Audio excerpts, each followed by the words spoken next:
Thank you, Gretchen. Just a couple of hours, Benghazi whistleblowers 3 will take the stand to speak out to lawmakers about what really happened during and after the terror attack on September 11th of this past year against Americans in Libya. And the Obama administration has been under fire for ignoring the facts surrounding the terror attack, which begs the question, should the mainstream media be held just as responsible for the way it has covered this attack? Let's talk to Katie Pavlich. She is the news editor for townhall.com and a Fox News contributor. Katie, good morning to you.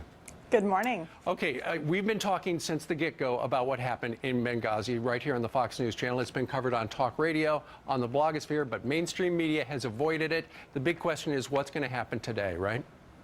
Right, exactly. So we'll see at the hearing room on Capitol Hill whether the press seats are full or whether they remain empty and who is actually in those seats. Now, the New York Times has been getting a lot of heat this week for ignoring the Benghazi scandal. I actually had to put out a statement by the public editor asking, is New York Times really ignoring this? And the answer is yes. And as of just 8 hours ago, the New York Times hadn't reported on what the new revelations of the administration telling military forces to stand down when going into rescue. Right. And so, and you know, Katie, this is one of those examples where you can see the media bias by what a channel or what a newspaper chooses to cover. For instance, if you're reading the New York Times, you don't see anything about it. You don't know about Benghazi. You watch Fox News, you know about it, right?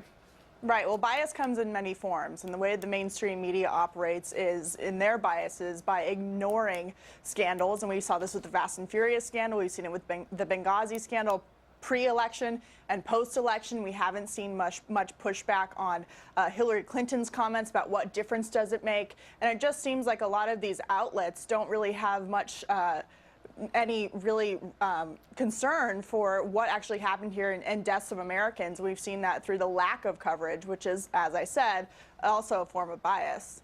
Well, it'll be interesting to see. I was reading on Breitbart.com that a number of Democrats' agenda is simply today to protect Hillary Clinton because she could be running for president in a couple of years.